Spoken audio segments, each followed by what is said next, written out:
Antes desse episódio começar, você tem que se ligar que ele faz parte da campanha Hashtag o Podcast é Delas 2021, uma campanha criada para promover a maior participação e promoção de mulheres no podcast. Aproveite e procure pela hashtag nas suas redes sociais para encontrar muitos outros programas. Compartilhe esse episódio com todo mundo que você conhece. E é feito de tinta acrílica, né? Orgânica. Tudo muito orgânico, muito natureza. E não pode tocar, tá? Don't touch, it's art.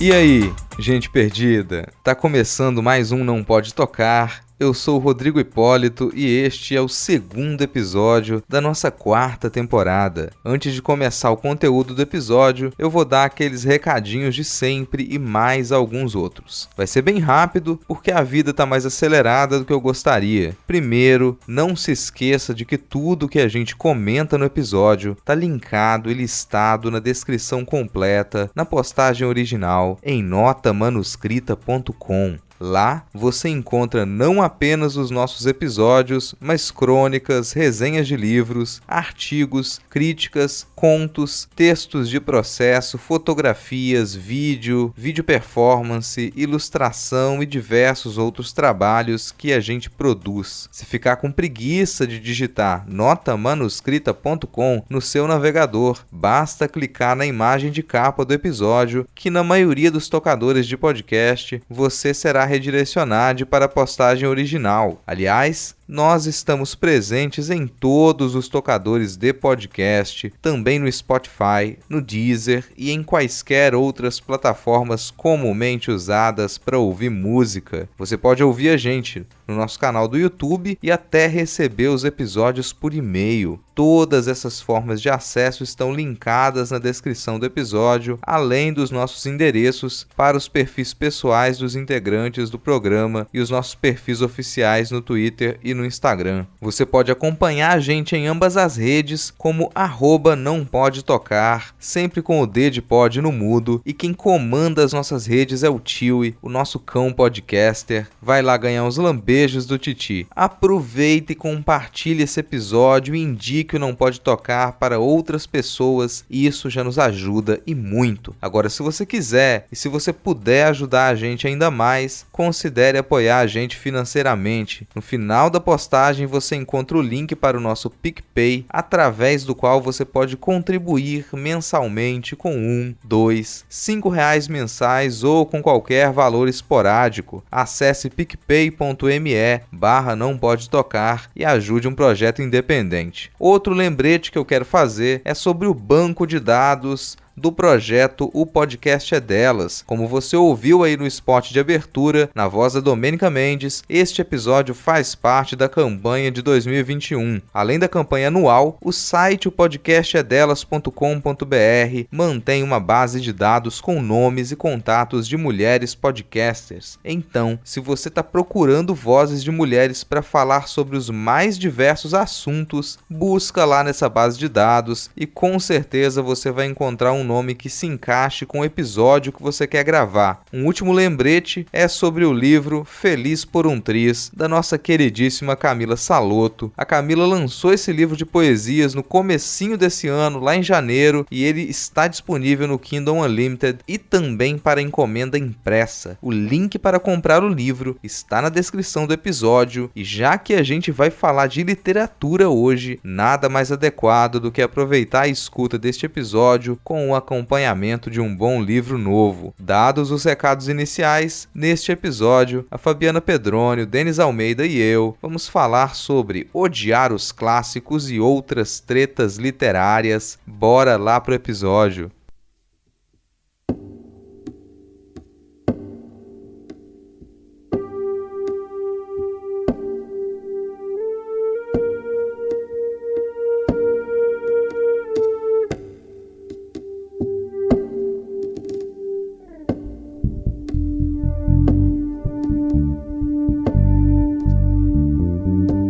vou dar uma resumida em qual a treta que originou isso, porque eu vou saber se a Fabiana se atentou pra essa treta. Mas agora, assim, tem um calendário de tretas do Twitter, né? E dentre as tretas que estão marcadas no calendário, tem a treta da obrigação de ler os clássicos no ensino médio. E recentemente lá o grande influenciador político digital, o Felipe Neto, ele cometeu um tweet dizendo que deveria proibir a leitura, uma coisa assim, proibir a leitura desses clássicos, como Machado de Assis, Álvares de Azevedo, que isso atrapalhava a formação de leitores, as pessoas deixavam de gostar de leitura porque eram obrigadas a ler isso no ensino médio. E aí o Book Twitter ficou revoltadíssimo, né? As pessoas acharam um absurdo aquele comentário dele e colocaram água nesse feijão. E isso rendeu bastante. É claro, é discussão que ela sempre volta e a gente não supera essa discussão por N razões, mas foi isso que gerou a ideia de puxar essa pauta logo no começo agora. Já que é uma coisa sempre discutida, então já vai estar sempre nesse calendário, né? Olha que curioso, de repente daqui a um ano as pessoas voltam pra escutar esse episódio aqui também, porque essa treta vai voltar. Mas é por isso que a gente pensou no porquê odiar os clássicos e outras tretas literárias que a gente vai comentar aqui também. Fabiana Pedroni, devemos proibir Machado de Assis nas escolas? Oh, meu Deus, já joga treta pra mim. É claro. A gente, proibir nunca é um caminho útil nesse sentido de literatura. Vocês estavam falando... Eu vou tirar o meu da reta, né? Lógico. Vocês estavam falando e eu lembrei de outra treta dentro de literatura infantil, que era os clássicos infantis que foram modificados, né, pelo Ministério da Educação e que, enfim, teve uma loucura que foi aí em 2020, final de 2020, e ficou tudo como se fosse... Tentaram fazer essas adaptações, né, meio que lidando com esses clássicos, só que virou uma confusão, porque era aquilo, né, de você incentiva, mas não incentiva os clássicos, você modifica, mas modifica a um ponto em que a história se torna outra e se torna moralista, que foi na verdade o grande problema, e que não acrescenta em nada, né? Eu acho que o problema maior quando a gente pensa em relação a essas questões é como não fazer com que, igual o Denis falou, né? Como não fazer com que esse leitor ele não morra, né? Pensando que a minha formação mais agora, né, atual, ela vem dentro de literatura infantil, que é onde eu tenho me dedicado mais. A gente percebe, né, o quanto que há uma valorização dentro da educação infantil em relação à ludicidade, à criatividade, a entender literatura de uma outra forma. Tem curso que quando chega nos 6 anos, como o Denis disse, agora crê. Fabiana, você tá assumindo mesmo. A gente prepara uma armadilha pra Fabiana agora, né? Que ela vai falar do Monteiro Lobato com o Pedro Bandeira. Ai, meu Deus. Acho que eu não voltarei. Mas quando ela voltar também, aí eu vou querer... Cara, eu vou até puxar já pra algumas coisas que eu queria colocar nesse início de conversa. Eu pensei bastante em como começar essa conversa pra gente conseguir lidar com essas tretas de uma maneira mais eficiente, assim. Eu queria falar do meu início como leitor. Isso é uma coisa que foi muito discutida durante essa treta, né? Como que a gente começa uma vida como leitor, se ela começa de modo positivo, quais os reflexos que isso tem pra nossa vida adulta, como leitores adultos. Então a maneira mais simples de começar essa conversa pra mim é contar como é que eu comecei a minha vida como leitor. E eu escolho falar não dos livros de imediato, porque pra mim a minha primeira relação com literatura é com os causos que o meu pai contava. Meu pai adorava contar causos. Alguns desses causos eles ficaram na minha memória, outros se perderam. E eu não queria que esses causos se perdessem. Com o correr da infância ali isso me incomodava, porque eu queria guardar aqueles causos na memória, mas não dava. Alguns eu esquecia, não lembrava dos detalhes. E pra mim então esses causos eles são o que tem de mais antigo que eu relaciono nas minhas memórias com o que eu entendo por literatura. Aí depois disso, eu não posso deixar de comentar que, mesmo vindo de uma família muito pobre, uma família miserável, sempre tinha livros em casa. Sempre teve livros da minha infância. E na medida em que essa vida deixou de ser tão miserável, essa quantidade de livros ela só aumentou. Sempre existiram livros na minha vida e sempre existiram histórias contadas, mesmo quando eu não sabia ler. Depois dos causos, os meus irmãos liam pra mim, a minha irmã e a minha mãe, elas cantavam cantigas das suas infâncias. Então essas cantigas elas também traziam histórias e esse é o cenário prévio que ajudou muito para que eu aceitasse a leitura. Eu acho que isso é fundamental, a gente ter um cenário em que faça faça a leitura ser algo positivo. Eu digo isso porque a minha relação de leitor com os livros propriamente ditos, ela teve um início com ruídos muito graves. Antes que eu descobrisse as bibliotecas e eu pudesse começar a escolher o que eu ia ler, as minhas leituras elas foram muito determinadas pelo meu irmão mais velho, direto ou indiretamente, e pelas professoras. Tinha um conflito nessa influência do meu irmão mais velho e das minhas professoras. Os livros de ficção que tinham na minha casa, na maioria, eram trazidos pelo meu irmão mais velho. E esses livros, eles não eram infantis. Eram livros longos, rebuscados, com temáticas complexas demais para que eu compreendesse de verdade. E esses foram os primeiros livros que eu li. Aliás, o primeiro livro que eu terminei, o primeiro romance que eu terminei de ler, eu me lembro, mais ou menos com qual idade foi ali por volta foi antes dos 9 anos de idade. Antes dos 9 anos de idade, foi A Montanha Mágica, do Thomas Mann. E pra quem já leu A Montanha Mágica, tá tudo armado pra que eu detestasse a leitura, pra que eu detestasse ler, porque uma criança de menos de 9 anos vai ler A Montanha Mágica do Thomas Mann e não vai gostar de ler nunca mais na vida. E a maioria dos primeiros livros que eu li, eles foram então uma obrigação. Eles estavam ali, eram os livros que meu irmão sugeria, alguns eu era obrigado a ler, por uma obrigação. E eu disse que certamente essa leitura ela foi antes dos 9 anos, porque com 9 anos... Eu me lembro que eu já pegava os livros que me interessavam na biblioteca da escola. E qual é o conflito? O conflito surge por conta das sugestões das professoras. Quando eu comecei a pegar os livros na biblioteca e receber sugestões das professoras, eu já tinha uma experiência com essas leituras. E os livros que elas me sugeriam eram completamente desinteressantes. A maioria dos livros da biblioteca sugeridos pelas professoras eram separados como infantis. E eles me pareciam completamente sem graça. E quando não eram mal feitos. Pra mim eles já pareciam mal feitos, já colocava esse senso ali, ó, esse livro tá mal escrito, eu não quero ler isso, eu não vou continuar a ler. E já que eu não podia ler os livros que me interessavam, não podia levar os livros que me interessavam da biblioteca pra casa, porque eles eram livros de idade mais avançada, eram livros adultos, eu fugia da sala de aula e eu ficava na biblioteca pra ler o que eu quisesse lá, que eu não podia levar pra casa. Foi nessa situação que eu descobri os romances de aventura do século XIX, ficção científica, terror, mistério e os clássicos. No fim das contas, a minha vida como leitor ela se tornou verdadeiramente prazerosa quando eu comecei a desobedecer as regras. Eu ligar o foda-se pras indicações. Mas eu não sei se foi o caminho mais saudável também. Tampouco se foi o mais eficiente. Mas então eu tive uma relação muito ruidosa com livros infantis, logo no início da minha vida como leitor. E eu tive uma relação forçada com livros adultos, mas que de uma maneira ou de outra isso resultou em eu gostar muito de certos tipos de literatura. E eu me dar a liberdade de escolher o que eu queria ler, de estar em uma biblioteca e sentir prazer, de estar no meio dos livros e poder apontar e falar, é isso aqui que eu quero ler, é por aqui que eu vou, é esse aqui que eu não gosto, é esse aqui que eu não quero. Os clássicos estavam ali no meio disso. Eles não eram nada de especial, eles só eram mais um livro. Gente, é muito parecido com a minha experiência, muito parecida. Só que em certos pontos iguais e em certos pontos diferentes.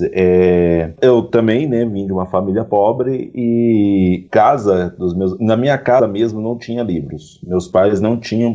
Quando eles se casaram, demorou um tempo para eles terem um mínimo de materialidade. Meus avós, eles tinham basicamente 4 livros. Eles tinham uma Bíblia grande, bem ilustrada, que eu adorava, mas eu só conseguia ver com supervisão. E eu não queria ler o texto da Bíblia. Eu só queria ver as imagens, que eram as pinturas renascentistas e barrocas. Foi a minha iniciação nas belas artes como apreciador.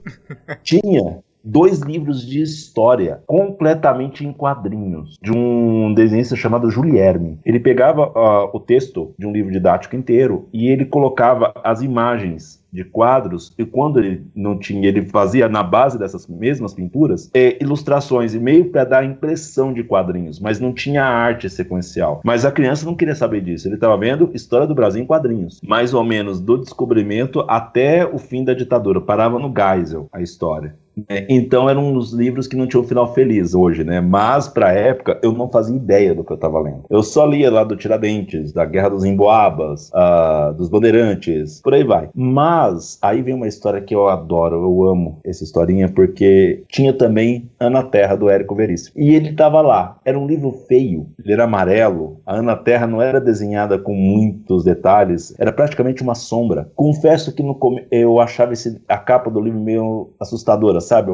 a criancinha ainda, e eu não mexia muito nele. Ele era um livro pequeno, quase de bolso, e eu não mexia muito nele. Mas aí eu fui pra escola, eu amava ir pra escola, eu gostava de ler livros infantis, né? As Aventuras de Zeca Coelho e seus amiguinhos, aquele livro bem infantil mesmo, quando você entrou no pré-escolar. E eu ia lendo, minha ficha de biblioteca era sempre bem preenchida, tudo. E como o Rodrigo não era de acordo com as indicações da professora, era os meus afetos ali que iam se formando. E um dia eu resolvi pegar o Ana Terra e ler. Eu tinha 8 anos, eu não esqueço disso. Eu tinha 8 anos, eu falei, eu vou ler o Ana Terra. Sentei lá na rede e comecei a ler. Eu tenho plena consciência que eu não entendi todo o contexto do livro, que é uma história bem pesada para uma criança de 8 anos. Mas eu lembro de no começo a Ana Terra falar tanto da solidão dela no meio do nada, do mato, e eu consegui meio que ter empatia por isso, porque eu era um menino sozinho. Eu queria ter amigos, eu queria ter aventuras, e eu era um menino sozinho que conhecia os pais, o vô, a avó e um tio, né? Não tinha muitas crianças da minha idade, vinham quando meus primos vinham de São Paulo. E aí eu comecei a ler.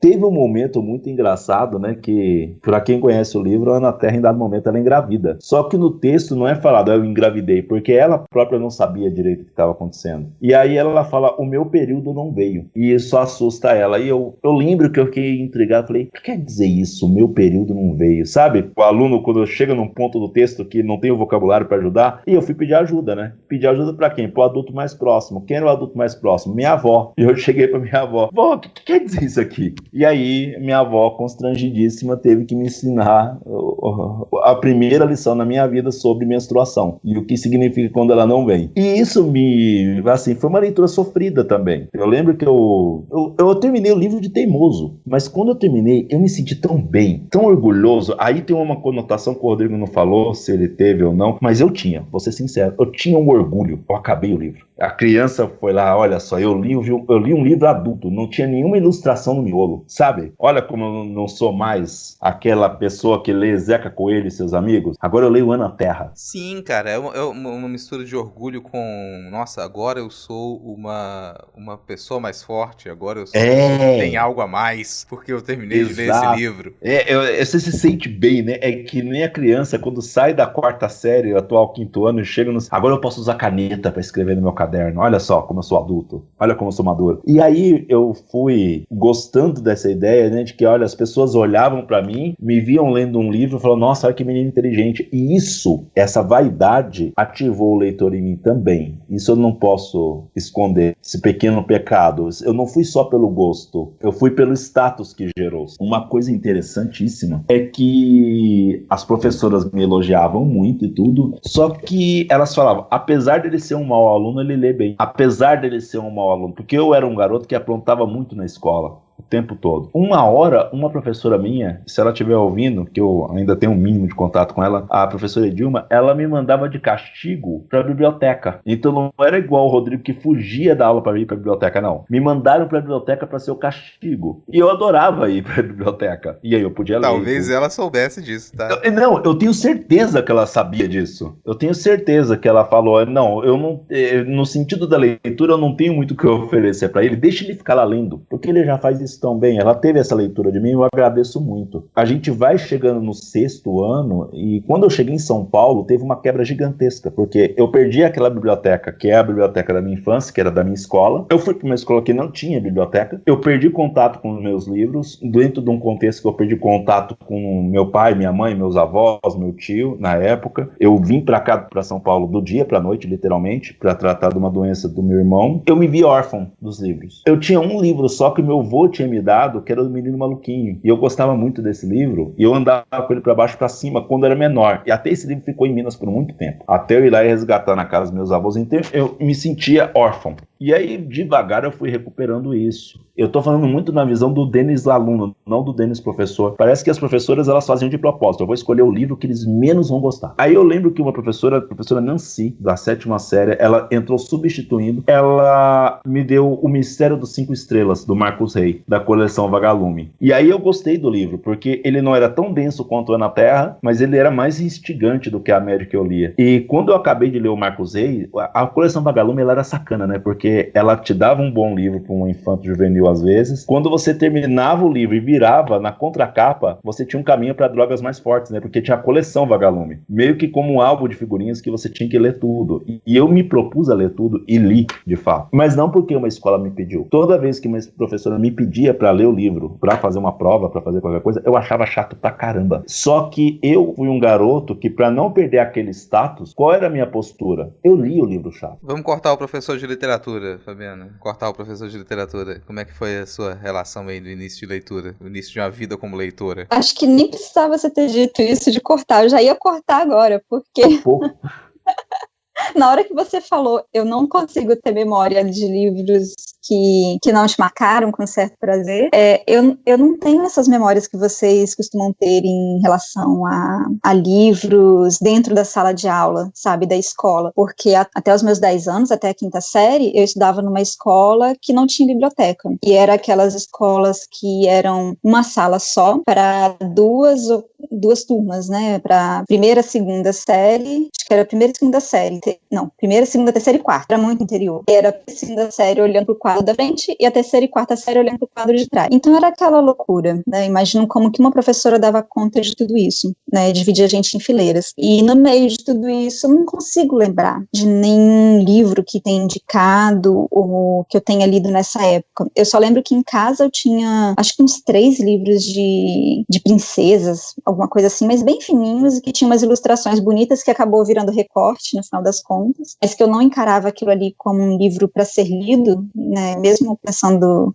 leitura de imagem. Às vezes eu estava ali só, pegava o livro, mas ele já estava mais surradinho, jogava ele para tudo quanto é lado. Agora, os livros mesmo que eu acabei me aproximando, tendo essa experiência um pouco mais como leitora, né, adentrando desse universo dos livros, foram os livros da minha mãe. Ela tinha alguns livros, comecei, né, quando a gente pensou na pauta, eu fui pegar o que tem aqui na biblioteca, né, aqui em casa, pensando nesses livros que mais me marcaram. Eu reparei que os livros da minha mãe que eu gostava mais, que foram importantes para mim, eles eram todos norte-americanos, tipo best-seller, e que provavelmente se hoje eu lesse seria completamente diferente. Um deles era O Horizonte Perdido, do James Hilton, né, acho que é de 1933. É aqueles romances, né, e eu lembro que depois eu vi um filme, já mais velha, né, isso eu li, sei lá, eu devia ter 11 anos, eu acho que a minha experiência de leitura mesmo começou ali entre os 10 e 11 anos de idade. Antes disso a gente não tinha biblioteca, e eu não sei de fato se os professores incentivavam algo à leitura ou não, se era tudo muito corrido. E o que eu lembro mais era de pegar esses livros da minha mãe e me esconder. A minha leitura toda, a minha formação de leitora era escondido, né, não sei se eu me escondia porque eu deveria estar trabalhando na roça, estar fazendo alguma coisa dentro de casa, mas eu sei que eu me escondia embaixo da parreira de chuchu e ficava lá um tempão, e no meio da roça, e me enfiava no meio do mato com o livro, e aí às vezes eu escondia o livro em algum lugar para poder voltar para ler depois, enfim, colocava numa caixa para não molhar, alguma coisa assim. E foi muito assim, todos os livros que eu fui pegando, eu ia lendo meio que escondidos, mesmo hoje entendendo que na verdade minha mãe sabia que eu estava lendo, né, porque depois que ela viu que eu já li os livros, ela começava a deixar mais eles à mostra, acho que ela tinha uns 6, 8 livros em casa, e começavam a ficar à mostra, mas eram livros assim, que eram para um público adulto, e que eu praticamente, né, estava ali absorvendo aquela leitura, mas provavelmente não da mesma forma, né, pensando em conteúdos políticos, de problemas sociais, sei lá, eu estava com 11 anos lendo O Sol é para Todos, né, e aí tinha um pouco disso, do certo orgulho, de tô conseguindo ler livros de pessoas adultas. Então eu lembro que eu tinha um caderninho que eu anotava, nem sei se isso ainda existe, mas eu fazia tipo uma resenhazinha, um parágrafozinho falando do livro, se eu tinha gostado ou não, do que ele falava. Era mais isso, assim, da escola, a participação da escola em si, acho que foi mais em relação a livros que acabam entrando para o vestibular, essa obrigatoriedade, e que no final das contas eu não li. Eu fui muito, como o Denis disse, eu li os resumos, um ou outro eu tentei ler as memórias póstumas de Brás Cubas várias e várias vezes, e várias vezes eu deixei ele para lá, falei, não, sem condições, tem outras coisas para fazer. E sempre foi muito sofrido, assim, a leitura em relação à escola, que eu acho que foi uma das coisas que se tornou marcante, de me desestimular a ler, mas ao mesmo tempo fazer uma certa desconexão entre o que era aquela leitura que era uma leitura de escola e uma leitura que era uma leitura porque eu queria ler. Eu não deixava de querer ler porque a escola estava me obrigando a ler uma coisa que eu não queria ler, sabe? Eu às vezes separava isso, não via um impedimento do outro. Mas no final das contas, essa leitura de escola, ela ficou muito por conta disso, e acho que foi na 5ª série, quando eu mudei para outra escola no interior, que era uma escola um pouquinho maior já, que ela tinha uma biblioteca. Assim, ela não tinha biblioteca, a biblioteca ainda estava fechada, mas eu comecei a fugir para a biblioteca. Tinha uma moça lá que estava tentando organizar os livros, e no intervalo da aula, como eu não tinha aquela coisa, né, não tinha muitos amigos, não queria ficar perto de pessoas, queria me isolar, eu ia para a biblioteca. E aí na biblioteca eu aprendi a catalogar livros, a guardar eles organizados na prateleira, onde que ia ficar uma coisa ou outra, e eu trouxe para casa, que era A Pata da Gazela, do José de Alencar, e que hoje, se eu lesse, né, talvez aquela coisa, né, não seria a mesma sensação, repercussão, enfim, mas que na época eu gostei muito, e eu não sei se eu gostei da leitura em si, ou do livro, da materialidade do livro, porque ele é um livro que não tem exatamente uma data de publicação, mas ele é como se fosse, parece às vezes até papiro, sabe, de tão um papel meio, não sei, de uma gramatura muito porosa, como se ele fosse uma coisa que não era exatamente um livro, e aí eu tinha aquele objeto de, poxa, esse livro, ele é mais interessante do que outros livros, porque a sensação que eu tenho quando eu tô lendo ele é diferente. E a leitura, assim, é aquela coisa, né, um cara tarado por um pé, enfim, mas, e eu já percebi isso um pouco na época, me incomodava demais, né, mas ok. E aí eu passava por cima disso, falava, não, poxa, mas esse livro é tão gostosinho, e eu ficava, sabe, gostando, porque o corte dele, ele não tem corte, parecia que alguém tinha rasgado na régua, muito doido isso. E pra mim aquele livro era importante. Foi o único livro, de fato, que veio da escola, mas veio da biblioteca, e não exatamente porque eles quiseram que eu lesse, né, enfim, mas que era um livro importante, assim, para mim. No final das contas, essa minha formação como leitora, ela veio muito mais tardiamente, né, eu fiquei muito tempo afastada em relação à leitura, mas aos poucos eu fui me reaproximando por conta de outras produções, né, você vê ali um filme, ou pensando igual quando eu fui ler mais recentemente o Conde de Monte Cristo, eu lembro que eu tinha visto um anime do Conde de Monte Cristo, falei, poxa, tá tão bonitinha essa edição da Zahar, tá tão bonitinha a capa, eu quero tanto esse livro na minha estante, aí eu comecei a ler o Conde de Monte Cristo. Mais recentemente foi 5, 6 anos atrás, né? Muito recentemente, pensando se a gente tá falando de memória afetiva de leitura, né? Mas essa eu fiquei realmente muito tempo sem ler livros de literatura, assim, e é muito doido, porque é como se eu começasse a me formar como leitora, uma segunda leitora, sabe, mais tardiamente. Eu tive um lapso ali de pausa de leitura muito grande, depois desse processo de ensino médio. O ensino médio meio que me matou na leitura, né, ficou muito aquilo dos estudos voltados para o vestibular, até porque eu estava depois do primeiro, acho que segundo ano, eu já estava em escola particular, e era muito isso, e era muito cansativo, né, tinha outras coisas que demandavam. Então, quando eu estava na roça, eu não era uma leitora, porque eu estava no meio dos bichos, estava no meio dos matos, eu era um outro tipo de leitora. Agora, quando eu vim para a cidade, que eu vim para a capital, já era uma outra leitora, porque teve essa outra pausa, sabe? Sempre foi essa coisa de dar essas longas pausas. E aí, eu acho que a grande mudança real mesmo foi quando eu me aproximei de literatura infantil, e que aí eu me tornei uma outra leitora novamente. Acho que a gente vai se modificando com o tempo, né, de conseguir perceber o que você gosta da leitura, o que você encontra ali de transformação no seu dia a dia a partir daquela leitura. Nossa, super tumultuado, né, mas é mais ou menos isso.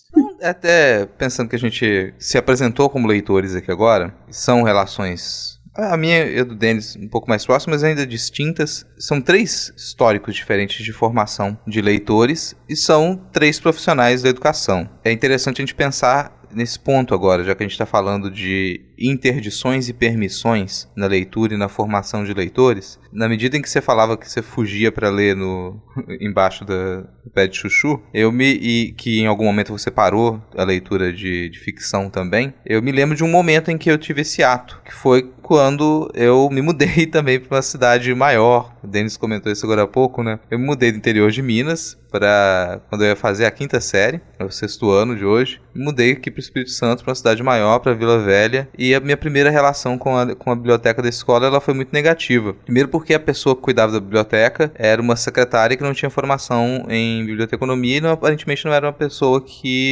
ou em arqueologia, era uma pessoa que não tinha relação com os livros. E eu cheguei na escola e fui à biblioteca e fui tentar pegar o meu primeiro livro e me interessei por pegar a Crônica da Casa Assassinada, do Lúcio Cardoso. E ela não me permitiu. Ela realmente me proibiu, que não é um livro para sua idade, você não pode pegar isso aqui. Tentou me sugerir outros livros que não me interessavam. E o que eu fiz foi esperar o final de tarde, quando a escola fechava, e eu invadi a biblioteca. Eu pulei o muro da biblioteca, entrei na biblioteca, pulei o muro da escola, entrei na biblioteca pelo basculante da biblioteca, escondido, já com tudo apagado, e levei o meu exemplar de Crônica da Casa Assassinada para casa, e depois eu devolvi para a biblioteca. Mas eu fiz questão de ler o livro que eu queria ler. E essa história me fez pensar que, cara, muita gente gosta de dar pitaco de como deve ser a escola. E não necessariamente profissionais da educação ou profissionais que têm uma formação adequada para pensar um currículo escolar e a leitura. E isso, nas tretas recentes do Twitter, ficou nítido, assim. As pessoas simplesmente querem dizer como que a escola deve funcionar e você pergunta para essa pessoa, tudo bem, mas você é professora? Você teve alguma formação nisso? Não, eu só sou traumatizado com a literatura. A escola destruiu a minha vida e eu odeio a escola e agora eu quero dizer como ela deve funcionar. Isso vai em todos os problemas. Vai desde de pais que querem dizer o que os filhos podem ou não podem aprender na escola, o que eles podem ou não podem ler, até os profissionais que são contratados por conta de falha do sistema e não têm capacitação para poder exercer as funções que exercem. Mas no fim das contas parece que a escola é qualquer coisa. Qualquer um pode chegar lá e dizer, olha, para de ler Machado de Assis agora e vamos todo mundo ler Harry Potter. Quando dá pra ler os dois. Quando dá pra ler os dois. Dá pra ver. Eu lembro que naquela treta toda, você falou muito bem, né?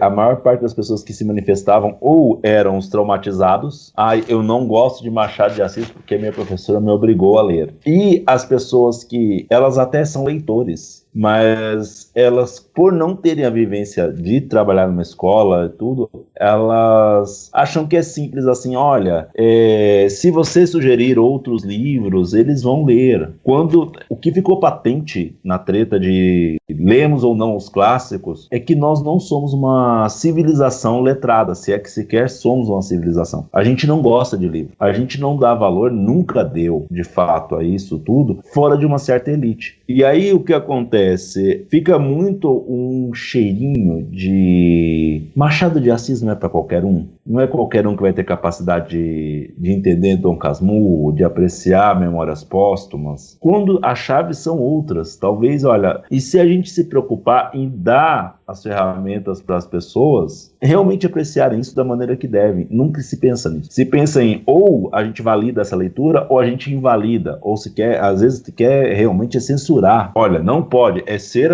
a bibliotecária da escola do Rodrigo. Você não pode ler esse livro. Quanto seria pedagogicamente mais interessante, essa profissional que é uma profissional da educação, chegar, por que esse menino quer levar esse livro? Que chaves eram para ele chegar aqui e querer esse livro? Chamar a professora de português, olha, esse menino aqui quis... Ela poderia... Quer ver, Rodrigo? Talvez você não ficasse feliz. Provavelmente você ia ficar frustrado. Mas se ela chegasse, olha, você não pode levar ele hoje, mas você pode vir cá buscar amanhã? E ela ter tempo de conversar com a sua professora de português, olha, o aluno Rodrigo Hipólito quis levar esse livro aqui. E a partir daqui, olha, nós temos um leitor nessa escola que tem esse interesse. Como é que a gente vai fazer esse leitor prosperar? Como é que a gente vai fazer ele amadurecer? No que a gente pode servir esse leitor que está nascendo? A gente não pensa nisso. E quem está fora da escola também não pensa nisso. Na verdade, eles acham que podem fazer tudo. E aí vem para um outro papo que eu não vou me estender muito, que é o seguinte: nós confiamos demais na capacidade que a gente tem de improviso. A gente improvisa o tempo todo. Só que ao mesmo tempo, as pessoas, ao ver que a gente consegue improvisar muito bem dentro desse caos que é a educação brasileira, eles acham que qualquer um pode fazer isso. Quando eles não percebem que quando a gente está improvisando, a gente está usando métodos que, bem ou mal, a gente aprendeu. Que nós somos profissionais, que a gente sabe bem ou mal o que está fazendo, pelo menos, até mesmo quando erra, a gente sabe o que está fazendo. E eles não, eles acham que, olha, eu posso dar uma porque eu fui para a escola, como o Rodrigo falou. Se eu fui para a escola, traumatizado ou vitorioso, eu posso dar meu pitaco. E isso complica muito, vira ruído no debate. Sabe que um comparativo que eu gosto de fazer na maioria dos casos com relação aos pitacos que dão na escola é com educação alimentar. Porque aí você imagina a pessoa que, por que a pessoa tem uma péssima alimentação e ela nunca conseguiu gostar de brócolis na infância, aí ela vai ser contra as crianças comerem brócolis? Não vai. Quando você coloca na alimentação alimentar, as pessoas falam, não, a criança tem que ter uma alimentação saudável e ela é super variada. A alimentação da criança, mas a criança também tem que comer doce, também tem que sentir prazer comendo. Sim. E aí todo mundo aceita que, olha, certo, a alimentação, a criança tem que ser variada, ela tem que gostar dos alimentos que ela vai consumir, eles têm que ser saudáveis. Agora, quando vai pra outras coisas, não. Aí a pessoa se pensa, nossa, eu não gostei, eu detestei ler isso aqui na infância, eu não vou fazer o filhote passar por isso. Pô, sabe, você tá cerceando a experiência de um indivíduo a partir das suas expectativas, e todo mundo faz isso. E normalmente sem perguntar para profissionais da educação. É cansativo o pessoal dar pitaco em tudo, principalmente em currículo, né? Que é o que acontece aos montes. Eu vou voltar nessa analogia com a educação alimentar em alguns momentos aqui. Mas esses pitacos que se dão pro ensino médio, mas eu acho que pega mais quando a gente fala de literatura infantil. Eu acho muito curioso como que a gente cria uma relação super negativa com literatura infantil. Primeiro, de não se considerar literatura, na maioria dos casos. Considerar isso aqui é um passatempo para criança, tem que ser uma coisa super infantilizada e simples e fácil. E bons livros de literatura infantil, eles definitivamente não são simples e fáceis, são muito complexos. A gente tem um distanciamento muito grande disso. E outra é de imaginar que a literatura infantil ideal para nossa infância, que já morreu, vai ser também a literatura ideal para novas infâncias que estão nascendo. Nossa, completamente distintas. É outra linguagem também, né? Quando eu falei isso, né, a gente estava aqui conversando antes, né, falando sobre a nossa experiência de formação como leitores, a gente não pode desconsiderar que a gente estava falando de um tempo em que a própria educação ela era muito diferente, né? Muito se discutiu desde a década de 90 até hoje sobre como, né, pensando do que você estava falando dos profissionais dessas discussões, a literatura ela se modificou, os discursos sociais e educacionais se modificaram, assim como a própria literatura infantil. Cada vez mais eu percebi como que a gente, como você disse, né, Rodrigo, a gente às vezes não considerava, e muitas vezes realmente não, quando vai começar a listar livros, a gente não lista livros infantis, mesmo pensando, não, livros infantis são destinados a um público infantil. Tá no nome, tá na classificação e tudo, e a gente esquece que, na verdade, tem uma complexidade ali de discurso e de linguagem que exige outras relações que são diferentes do que uma literatura que não é infantil, necessariamente. Você tem o acompanhar da leitura, você tem uma leitura que ela pode ser feita tanto da criança sozinha, mas com um mediador de leitura. Tem todo uma outra relação dentro do livro. Se eu for pensar, sei lá, tantos livros infantis diferentes que existem livros infantis ruins também. Ruins, assim, no sentido de, não só de qualidade, de um discurso que não prima pelo detalhe, por uma riqueza ali de detalhes, de discurso visual e da própria palavra, da escrita, mas que são rasos, são vazios, que não contribuem em muita coisa. A gente consegue fazer essas distinções muito, muito claramente, né? Muitas vezes são livros comerciais para vender e que não chegam a acrescentar muita coisa. Mas quando a gente pega alguns livros que, por exemplo, aparecem no Programa Nacional do Livro Didático, né, o PNLD, tem alguns livros que são muito interessantes. Um dos livros que provavelmente eu vou trabalhar durante a tese, que é um livro infantil da Marilda Castanha, que se chama Sem Fim, eu conheci por causa desse Programa Nacional do Livro. Quando a gente começa a ver essa literatura, ela traz algo que eu tinha muita dificuldade de encontrar numa literatura adulta, né, pensando ali numa literatura que prima mais pelo texto do que pela imagem, necessariamente, que é você conseguir se aproximar, uma sensibilidade diferente, digamos assim, da literatura, sabe? Você, em uma página, ter vários discursos que eles não são necessariamente lineares, que eles exigem muito da gente, exige você estar ali pensando no conjunto, no livro como um objeto, em como que você lê, como que seu corpo se comporta enquanto você está lendo, qual que é a textura das coisas, tudo isso está junto do livro. E aí, quando a gente pensa em literatura infantil, a gente coloca muitas vezes esse bloqueio, mas não só pode ser um livro de de entrada para novos leitores, digamos assim, mas mesmo para quem não é leitor, assim, não é criança, né? São livros que são muito interessantes ali de discurso. Esses são os problemas que eles parecem ser eternos, né? Não sei se eles são tão eternos, e eu acredito que alguns deles, outros problemas, a gente já solucionou. Eu vou fazer uma pergunta direta pro Denis, e eu sei que a resposta é longa, então é até cruel pedir uma resposta curta, mas é essa a crueldade. Vou dar uma resposta curta. Quero que você tente resumir, pelo que você percebe, como que anda o ensino de literatura hoje no Brasil? Olha, o ensino de literatura, eu falo assim, curto e grosso, ele está mais preocupado em preparar um aluno para uma prova, que vai ter uma lista de livros ou um conteúdo programático bem específico, do que formar um leitor. O que também pode ser errado. Eu vi falando para eles que a aula de literatura, dentro do que é possível e do que é razoável, ela deveria formar críticos literários minimamente capazes de pegar qualquer texto que eles quisessem e aplicar essa capacidade de crítica. Tem muitos profissionais que tentam fazer isso, mas se na rede particular, que tem uma preocupação enorme de aprovar para o vestibular, você tem, vamos dizer, esses depósitos diários de informações sobre como é tal escola literária e o que você precisa saber para ir bem na primeira e na segunda fase, na rede pública, os colegas com quem eu converso, eles veem muito um desalento, porque é uma matéria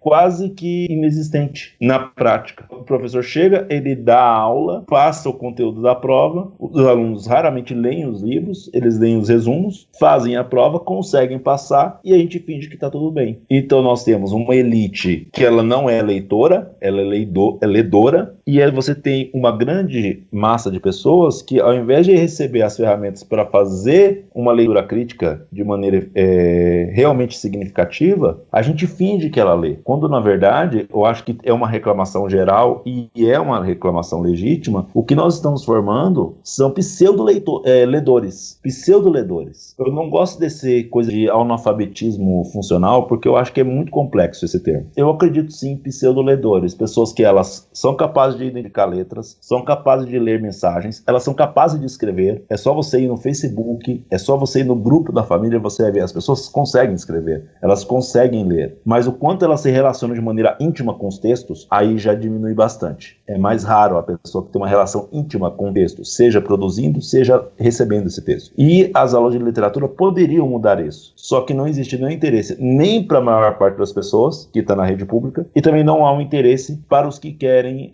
ingressar no vestibular, numa universidade pública por um vestibular, que eles estão na rede particular. O que a gente quer é um ledor, capaz de identificar um texto e destrinchar ele de maneira esquemática, de maneira fria, de uma maneira muito impessoal, o que deixa tudo muito pobre, apesar de ter grandes professores de literatura que todo dia querem realmente mudar essa situação, mas é bem difícil.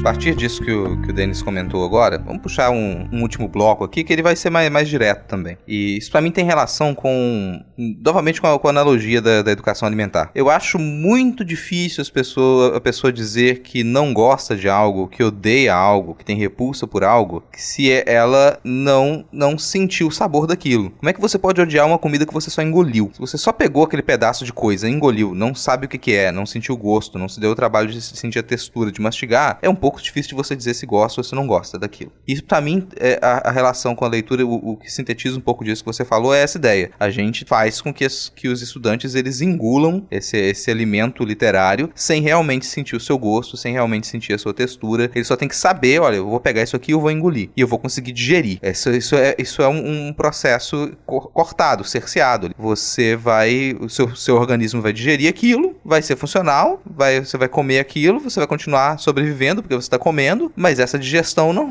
a comida não se resume ao nutriente e à digestão. Precisa sentir o gosto, precisa sentir a textura, assim você se relaciona com a comida de outra maneira. Então, para mim, não funciona só a pessoa pensar, só vou ler porque eu preciso engolir essa leitura, engolir a literatura. E aí, se a gente pensa por esse princípio, tem razões, tem motivos para os clássicos serem os clássicos. E essa é a pergunta direta que eu faço nesse bloco. Tem algumas perguntinhas aqui pra gente tentar finalizar essa conversa. Quais são os nossos clássicos e por por que esses são clássicos da literatura brasileira. E ao responder isso, a gente já diz por que eles precisam ser lidos, por que eles não podem ficar de fora da nossa formação. Agora você me deixou numa encrenca. Mas vamos lá. Eu acho que Machado é um clássico, como um todo. Aí você me pergunta, qual livro do Machado, né? Se você tem que pegar um livro e colocar, olha, é esse aqui, aí entra nos afetos. Eu, pessoalmente, gosto muito do Dom Casmurro, mas eu reconheço que Memórias Póstumas é, vamos dizer assim, o divisor de águas, tanto da obra do Machado quanto da literatura brasileira. Mas, já dando aula de literatura há muitos anos, eu vou dizer que eu vou sair do Machado. Eu não vou escolhê-lo. O primeiro que eu acho assim, é um texto definidor, que impacta qualquer aluno que eu ver, ele é capaz de dialogar. Eu acho que o clássico tem disso. Dentro de todas aquelas definições que o Ítalo Calvino colocou naquele ensaio dos clássicos, né, o que é um clássico, é a capacidade do texto clássico conversar com qualquer tempo. Experimentem sempre, o professor de literatura que está me ouvindo, experimenta fazer a leitura do Navio Negreiro, do Castro Alves, com seus alunos no ensino médio. É uma surpresa muito boa. Você vê alunos que até uma hora antes falavam que odiavam qualquer coisa de romantismo e literatura. Você vê aluno que tem todos aqueles estereótipos do aluno que não é interessado na matéria, chega a chorar. Eu acho que poucos textos da literatura brasileira têm tal capacidade de impactar uma classe de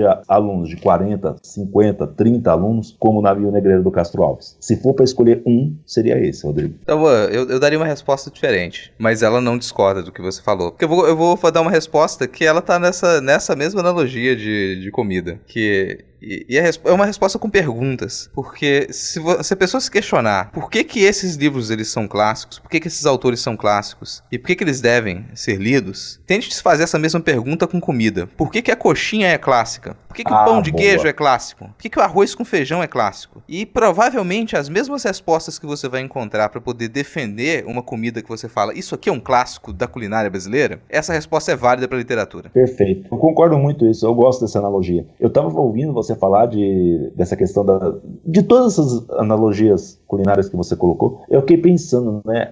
Você colocou lá, né? Você enfia a goela abaixo e ele digere, mas ele não se alimenta, né? Ele só engole. No máximo ele come. Comer é diferente de se alimentar. Comer é você mastigar rapidamente e engolir. Eu como um prato de comida em 2 minutos e sequer lembro do gosto dessa comida. Agora, me alimentar, sentar à mesa diante de um prato que eu realmente gosto, eu vou comer com prazer, isso é esse alimentar, essa tal da comida, né? Que comida afetiva, a comida que você realmente gosta, essa coisa que você falou do clássico da comida, você pegar essa defesa e colocar no texto é a mesma coisa. Eu acho que a gente precisa se alimentar mais desses textos, ao invés de apenas engolir e comê-los. Uma outra pergunta, pra mim é fundamental, assim, dentro de todas essas discussões. Existe uma categorização por faixa etária. Agora, essa categorização por faixa etária, quando a gente fala de arte, quando a gente fala de literatura, ela faz sentido?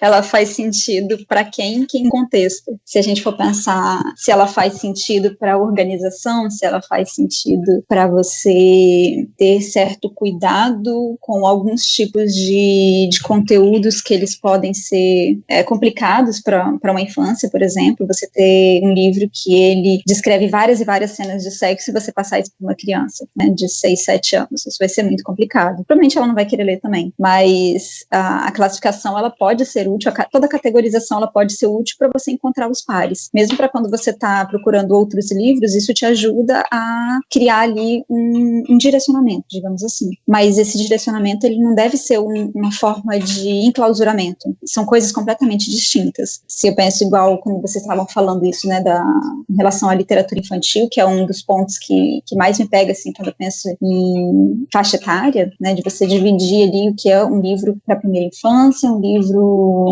até os 5 anos, ou um livro só infantil, um livro infanto-juvenil, essas distinções, ela não anula, por exemplo, que uma pessoa que já passou pela infância, ela possa ler um livro infantil, mas muitas vezes ela vai fazer com que uma criança, ela não possa ler um livro necessariamente adulto, sem ali um acompanhamento, né, mas eu me perdi, que eu estou olhando o tempo todo aqui para um livro, que que eu ia deixar para falar dele depois, mas que faz muito sentido quando se pensa nessas questões de faixa etária, que é A Grande Fábrica de Palavras, que é um livro infantil da Agnes de Lestrade e da Valéria do Campo, e que é um livro muito interessante, porque ele fala sobre um personagem que ele, um país, né, ele está num país em que as pessoas, elas não falam, é o país das fábricas de palavras, então para a pessoa falar, ela precisa comprar uma palavra, e é muito interessante, porque fala de sistema capitalista, de certa forma, fala de uma desigualdade social, uma desigualdade capital, enfim, de toda uma marginalização das pessoas que têm que procurar na lata de lixo palavras que menos usadas, e algumas palavras elas vão ser mais caras, como eu te amo, enfim, mas é um livro infantil, mas que quando a gente pensa em processos de sensibilização para você aproximar, tornar um leitor, né, como aquele que lê, não aquele que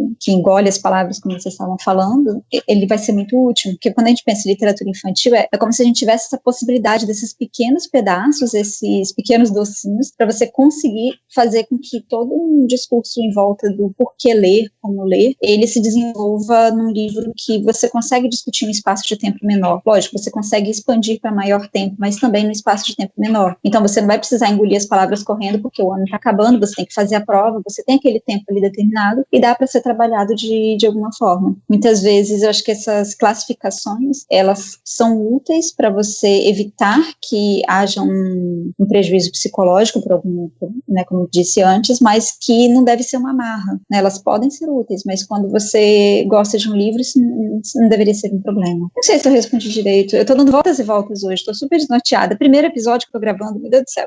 Respondeu, mas você tá sempre dando voltas e voltas, não é a questão desse episódio também, não, sabe? Isso aqui não precisa nem vir com essa carta, mas não, que a gente já sabe como é que é. Mas, cara, isso que você tá falando pra mim tem relação com o último ponto que eu queria comentar. E aí eu volto ao que o Denis falou no bloco anterior também, sobre analfabetismo funcional. Também não gosto desse termo e não gosto da maneira como ele passou a ser utilizado. Que tentaram dar uma carga de exatidão à ideia de analfabetismo funcional, que ela não existe. Tudo bem, você pode pensar então, você vai se utilizar analfabetismo funcional para falar da pessoa que ela é capaz de tecnicamente identificar palavras e frases e significados, mas ela não consegue interpretar discursos mais complexos. Ok, isso faz sentido, mas isso é insuficiente. E um pouco do que o Denis comentou é o que eu também acredito, que se a pessoa ela não tem uma relação, que o Denis disse íntima, e pra mim ela é uma relação que envolve, que eu chamo de prazerosa, se ela não tem uma relação prazerosa com a leitura, ela é uma analfabeta funcional. E quando eu digo relação prazerosa, não quer dizer só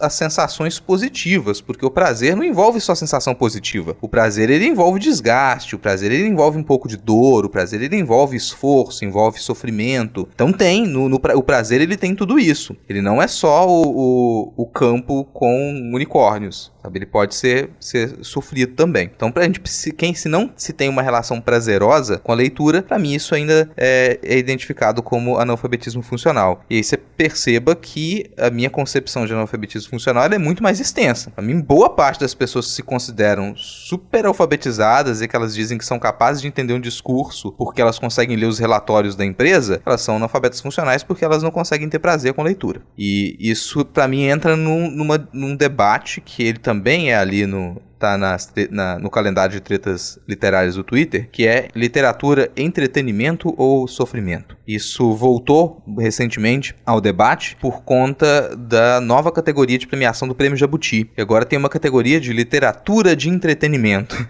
E o primeiro questionamento da maioria dos autores e autoras é que raios? Alguma literatura não é entretenimento? Pra gente fazer essa separação categórica. Então, se essas outras literaturas elas não são entretenimento, a gente talvez não devesse estar dando tanta atenção para elas. Ou que tipo de literatura é essa que vocês estão afirmando como o contrário do entretenimento, né? Então, pra mim, esse é um ponto, assim. Como que a gente trabalha e como que a gente deve encarar esse tipo de discussão. Pra maioria das pessoas, literatura não é entretenimento. Olha, eu acho que a literatura, ela pode ser entretenimento. Ela não tem que ser. Nem sempre eu vou pegar um livro e vou ler para tentar extrair dali o melhor alimento possível, para continuar na analogia, né? Às vezes, Rodrigo, a gente quer parar numa esquina e comer um dogão, o mais podrão possível. A gente quer isso. A gente quer só... A gente só quer engolir alguma coisa ali no final da balada e acabou. Tem hora que eu quero um risoto. Ambos são comida. E ambos têm os seus prazeres e os seus lugares. E tá tudo bem. Eu acho que é isso. A literatura, ela pode ser entretenimento, ela pode ser sofrimento. Ela é tão rica que ela pode te oferecer as duas coisas. Vai, Fabiano, que eu tô comendo um biscoito. É por isso que ele tá fazendo oh, meu Deus. Isso era fome. Não precisa se esforçar, não, se você não quiser comentar isso, né? Porque realmente eu tô comendo um biscoito. Não, porque eu tava aqui pensando sobre isso, né, do problema, né, de você se dedicar tanto à ideia do prazer e criar essa ilusão do ser prazeroso nesse sentido, né, da expectativa, e que pode criar leitores extremamente frustrados, né, como que isso é complicado. Se a gente, sei lá, se a gente pensa que tem leituras, às vezes, acho que não sei se é porque a gente, às vezes, não coloca a literatura junto de outras linguagens, por exemplo, do modo como a gente também vivencia essas outras linguagens. Às vezes você quer ver um filme super diferente e tal, que não tenha final, sabe, essas coisas assim, que você fica, porra, não acredito, mas aí você vai ficar pensando nisso durante anos. E às vezes você só quer ver um filmezinho bobo, sabe? Normal, isso acontece, e isso vai acontecer em literatura também. Esse peso, às vezes, que se coloca sobre obrigatoriedade, sobre categorização, ultrapassa um limite que seria de um norteamento educacional para dizer o que você deve ou não deve fazer necessariamente, e como isso é perigoso. Acho que esse episódio fala muito sobre isso, né? De como que a gente tem que ter um certo cuidado para também não só não se punir, mas não deixar de ler alguma coisa que você tem curiosidade de ler. Falar que não é um assunto que a gente vai entrar aqui agora, porque a gente já tá fechando, mas é curioso como que no cenário das artes visuais, às vezes o pessoal se comporta como o contrário. Se um trabalho de arte ele se apresenta nitidamente como entretenimento, ele é rebaixado, porque, nossa, sim, não, a arte é pra ser uma coisa séria, é pra ser uma coisa que vai abrir discussões, que vai enriquecer o seu espírito, que vai trazer conceitos pra sua vida, e pipipi, popopô e papapá. Quando não,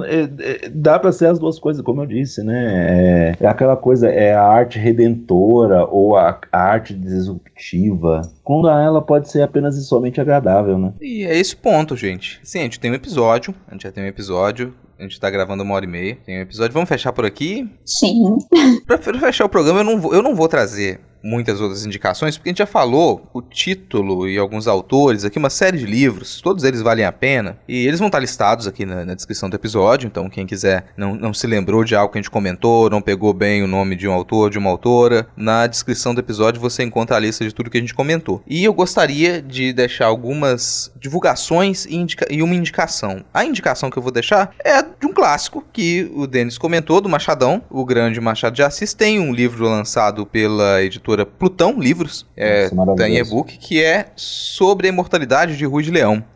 É um conto em duas versões. O Machado ele publicou a mesma história em duas versões, então é o mesmo conto contado de maneira diferente, que é o Rui de Leão e o Imortal. E aí você pensa, o que é esse o Machado de Assis, que é colocado lá como tá dentro dos nossos realistas ali, e ele vai escrever ficção científica, ele vai escrever fantasia. Machado de Assis escrevia muita ficção científica e fantasia, e para quem só conhece os romances, é interessante entrar em contato com os contos do Machadão. Essa edição ela tá primorosa, ela tem um prefácio do Causo, que é um dos maiores especialistas no Brasil sobre ficção científica. Ele faz um retrospecto da origem da ficção científica no Brasil. Esse livro foi muito bem editado, eu vou deixar linkado aqui na descrição, fica essa recomendação. E de divulgações, mais cedo eu comentei sobre o podcast Incêndio na Escrivaninha, que ele é feito pela Ana Rusch, pela Vanessa Guedes e pelo Thiago Ambrosio Lage. Incêndio na Escrivaninha é um podcast que já existia, teve uma primeira temporada, uns 2 anos, e agora voltou, e essa segunda temporada tá, assim, muito boa. Vou até linkado aqui também, assinem Incêndio na Escrivaninha e escutem. E claro, não poderia deixar de comentar da segunda temporada do Pindorama, que começou agora em março. Então, Pindorama é um podcast no qual o Denis e eu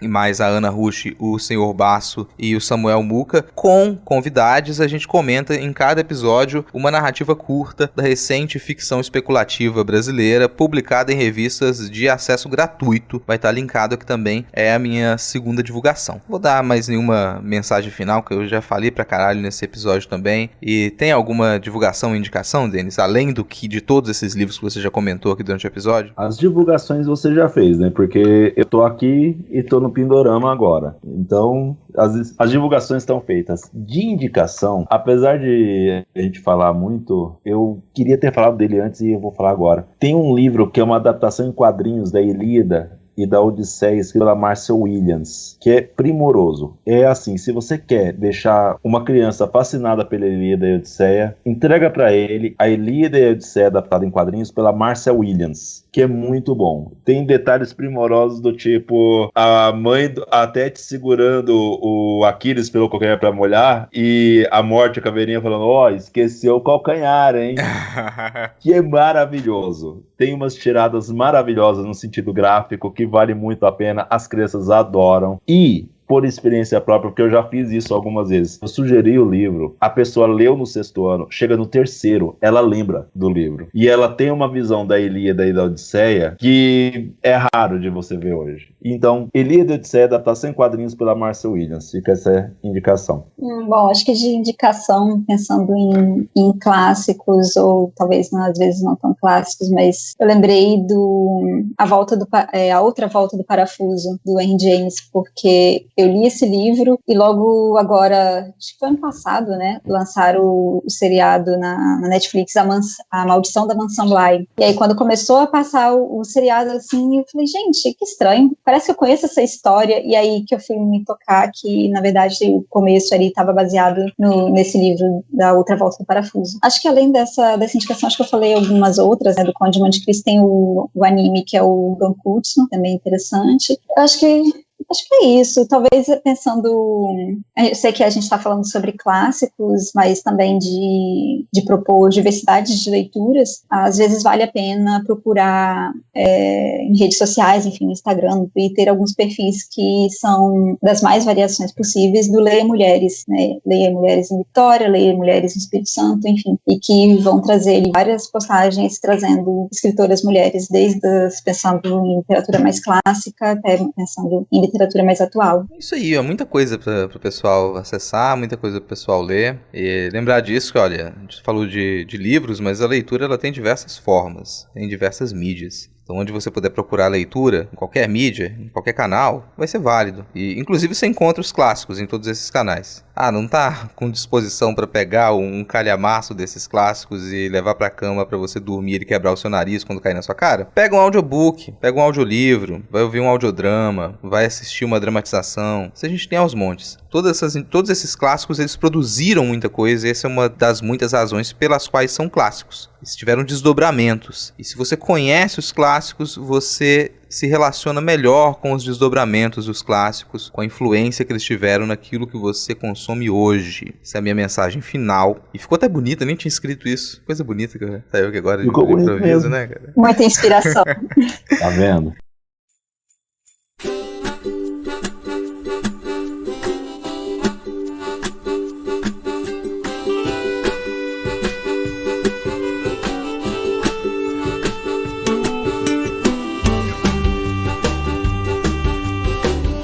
Esse foi o segundo episódio da 4ª temporada do Não Pode Tocar. Se você concorda com o que a gente disse, se você não concorda, se você quer complementar, acho que a gente deveria tratar esse assunto de uma maneira diferente, ou a gente esqueceu de comentar o que é muito importante, faça contato com a gente. Você pode falar com a gente através das redes sociais do Não Pode Tocar, tanto no Twitter quanto no Instagram. Você encontra a gente como @nãopodetocar. Lembre-se de que o D de pod é mudo, é esse trocadilho mesmo. Quem comanda as nossas redes é o Tio, o nosso nosso cão podcaster. E se você puder também acessar notamanuscrita.com, que é onde a gente posta os nossos episódios, lá você vai encontrar alguns contos, crônicas, textos críticos, textos de processo, vídeo performance, ilustrações, tudo que a gente produz, a gente coloca lá no notamanuscrita.com. Lá no final da postagem desse episódio, na descrição, além dos links para os nossos perfis pessoais e as indicações que estão aqui também, você encontra maneira de apoiar a gente financeiramente. Você tem o link para o nosso PicPay, então considere apoiar financeiramente o Não Pode Tocar para que a gente possa manter esse projeto independente e com conteúdo de qualidade. Acho que é isso. Semana que vem a gente tá de volta. Bora todo mundo dar um tchau. Eu falei errado, né? Faz tanto tempo que eu não falo isso.